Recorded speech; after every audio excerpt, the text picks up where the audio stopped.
इससे पहले कि हम इस विषय के बारे में अधिक जानें, आइए विचार करें कि हमें स्वास्थ्य और सुरक्षा की आवश्यकता क्यों है। इस वीडियो में हम देखेंगे कि हम स्वास्थ्य और सुरक्षा पर ध्यान क्यों दे रहे हैं। श्रमिक अपने जीवन का लगभग 1/3 समय कार्यस्थल पर व्यतीत करते हैं। श्रमिक सुरक्षित कार्य वातावरण की अपेक्षा करते हैं। यह उनका मौलिक मानव अधिकार है। हालांकि साधारण निवारक उपायों का अभ्यास नहीं करने के कारण कई देशों में, विशेष रूप से विकासशील देशों में, खराब काम करने की स्थिति अभी भी बनी हुई है। कार्यस्थल पर उपलब्ध व्यावसायिक स्वास्थ्य और सुरक्षा की स्थिति श्रमिकों के स्वास्थ्य का मुख्य निर्धारक है।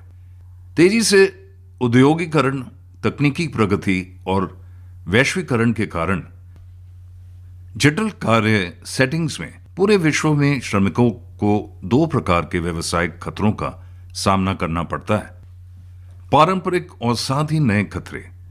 वे उत्पादन में समान रूप से व्यापक प्रकार के रासायनिक, भौतिक और मनोवैज्ञानिक खतरों का सामना करते हैं। व्यावसायिक स्वास्थ्य मुद्दे व्यक्तियों, परिवारों और समुदायों को प्रभावित करते हैं।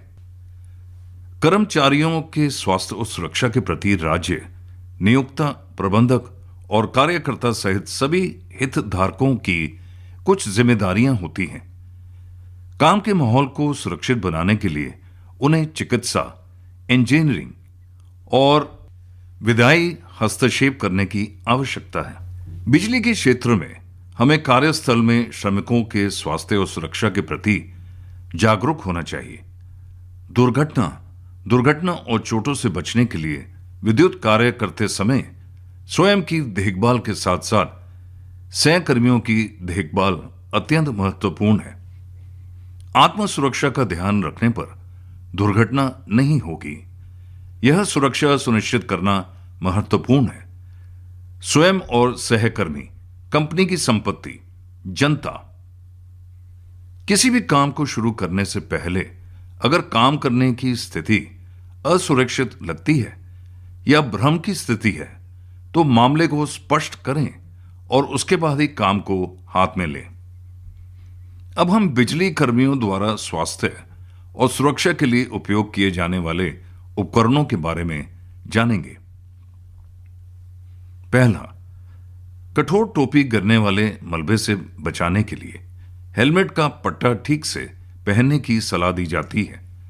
दूसरा, गिरने वाले मलबे से बचाने के लिए सुरक्षा जूते या जूते चढ़ाई के लिए अतिरिक्त आंच समर्थन प्रदान करता है।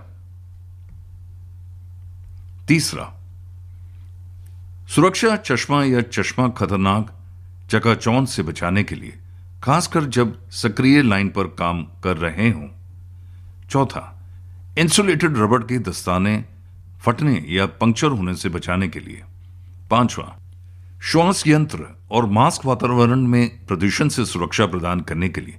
छठा, ध्वनि प्रदूषण से सुरक्षा प्रदान करने के लिए ईयर मफ और ईयरपीस। सातवां, ऊंचाई से गिरने से सुरक्षा प्रदान करने के लिए सुरक्षा बेल्ट या हार्नेस। आठवां, सुरक्षा जैकेट। कर्मचारी, अन्य चालकों और वाहन संचालकों को उनकी उपस्थिति के प्रति संचेत करने के लिए उच्च दृश्यता वाले कपड़े पहनते हैं। क्या आप जानते हैं कि किसी संगठन की सुरक्षा और स्वास्थ्य प्रबंधन प्रणाली क्या होती है? सुरक्षा और स्वास्थ्य प्रबंधन प्रणाली संगठन की प्रबंधन प्रणाली का हिस्सा है। यह शामिल करता है संगठन में काम करते समय स्वास्थ्य और सुरक्षा सिद्धांतों का पालन किया जाता है और कंपनी की स्वास्थ्य और सुरक्षा नीतियां, दुर्घटना और अस्वस्थता की रोकथाम के लिए नियोजन प्रक्रिया, लाइन प्रबंधन की जिम्मेदारियां और कामगारों की व्यावसायिक सुरक्षा और स्वास्थ्य नीति को विकसित करने और कार्यान्वित करने, समीक्षा करने और बनाए रखने के लिए अभ्यास, प्रक्रियाएं और संसाधन। सिस्टम को संगठन में नियोक्ता के व्यावसायिक स्वास्थ्य और सुरक्षा के पूरे दांव को कवर करना चाहिए। एक सफल सुरक्षा और स्वास्थ्य प्रबंधन प्रणाली के प्रमुख तत्व हैं। पहला, नीति और प्रतिबद्धता।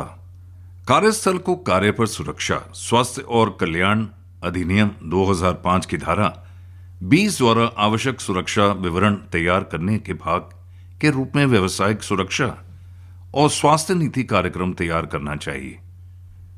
दूसरा, योजना।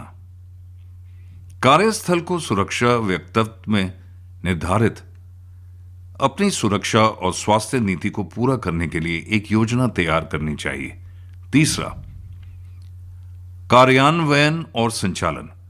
प्रभावी कार्यान्वयन के लिए संगठनों को सुरक्षा और स्वास्थ्य नीति उद्देश्यों और लक्ष्यों को प्राप्त करने के लिए आवश्यक क्षमताओं और समर्थन तंत्र विकसित करना चाहिए। चौथा, प्रदर्शन मापना।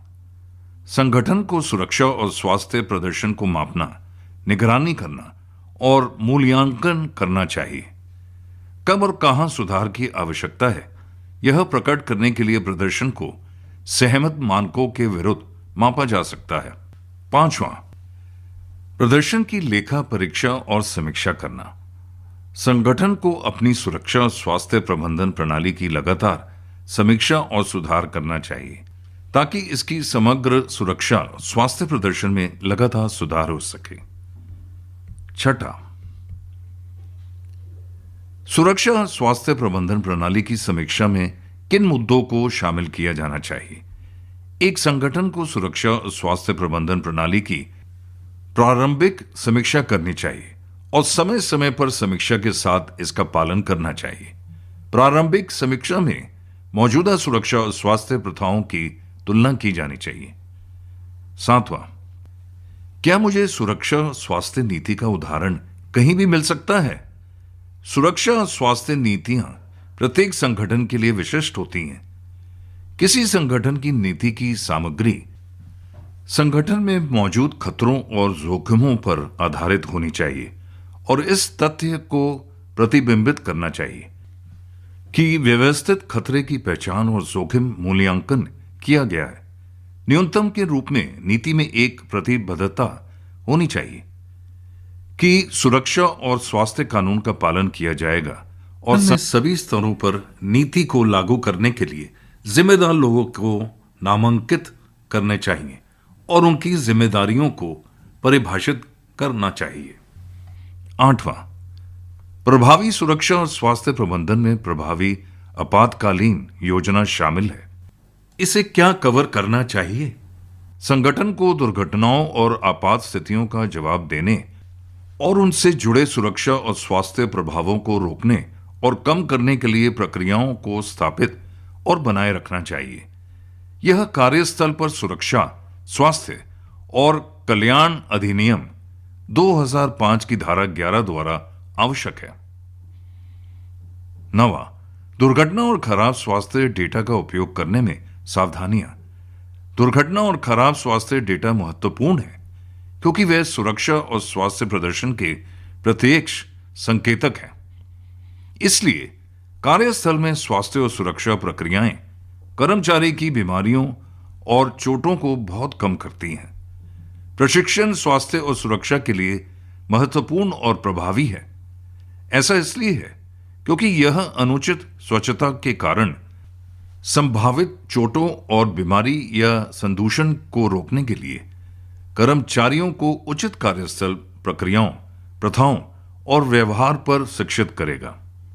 कार्यस्थल पर स्वास्थ्य और सुरक्षा पर सीखने वाले इस वीडियो को देखने के लिए धन्यवाद।